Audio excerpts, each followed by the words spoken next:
India में पिछले 4 दिन में 11 सस्पेक्ट को डिटेन किया गया है जो इंडिया में टेररिस्ट एक्टिविटी प्लान कर रहे थे। और सरप्राइजिंगली इनमें से 7 लोग ऐसे कंट्री से जो हमें एक्सपेक्ट भी नहीं कर रहे थे। 6 यूक्रेनियन से और 1 यूएस से।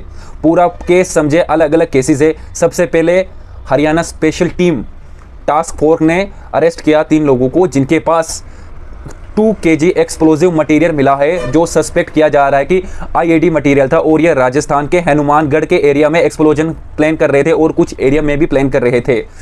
और इनसे अभी तक पूछताछ चल रही है। और इनमें से जो पहला है अली अकबर जो अजमेर से था और अनस से था और जहांगीर अंबाला से था।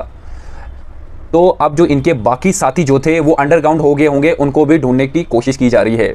अब दूसरा सरप्राइजली केस है अगेन एक डॉक्टर स्टूडेंट जो बीडीएस की पढ़ाई कर रहा था। इसका नाम हर्ष अली है, रियासत अली का बेटा है, ये सहारनपुर से है और मुरादाबाद में पकड़ा गया है। इस बंदे के पास ये सिर्फ 19 साल का था और ये कर क्या रहा था, ये आईएएस मॉड्यूल बन चुका था इंडिया में। उसकी सारी जो होते हैं ना ब्रेन वॉश करने की चीज़ें होती है वो पढ़ रहा था और प्रोपोगेट कर रहा था। सोशल मीडिया में बहुत ज़्यादा इन्वॉल्वमेंट था उसके अंदर। मोबाइल में जब चेक किया देखा गया है ये इंस्टाग्राम के थ्रू बाकी लोगों को भी बता रहा था इसके बारे में। और एक चीज़ याद रखें, ये एक ऐसा media channel social media pages भी शुरू करने की कोशिश कर रहे थे जिससे आईएस के मैसेजेस है जो एंटी इंडिया मैसेजिंग होती है, एंटी डेमोक्रेटिक सिस्टम मैसेजेस होते हैं, वो पूरा प्रोपोगेट करने की कोशिश कर रहा था इंडिया के अंदर। और इनका कुछ होता है पूरे वर्ल्ड में खलीफत इन्हें इस्टेब्लिश करनी थी। उस मैसेजिंग पे बिलीव करता था डेमोक्रेटिक सिस्टम में, तो ये बिल्कुल भी बिलीव ही नहीं करता था।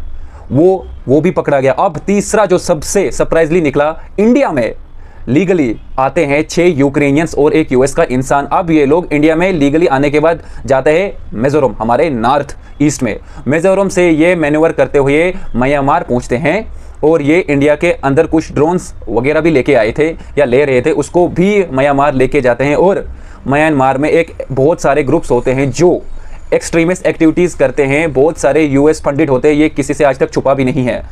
ये लोगों को पकड़ा गया है। अब इनसे पूछताछ चल रही है कि क्लोज रूम के अंदर इनके साथ जो भी सुनवाई होती है इनको 11 दिन का इंट्रोगेशन टाइम किया गया है एनआईए को कि आप देखना होगा कि इसमें आगे क्या निकल के आता है। बट समझने वाली चीज़ है कि इंडिया इस टाइम पर वर्ल्ड में इतना कुछ चल रहा है, इंडिया स्टेबल बैठा हुआ है। बांग्लादेश एक साइड पे, पाकिस्तान अफगानिस्तान का क्या चल रहा है हम सब देख चुके हैं। बट ये सारे पकड़े गए हैं, इसलिए हमें एजेंसीज को कॉन्ग्रेचुलेट करना चाहिए। हमारे देश के जवानों को जय हिंद।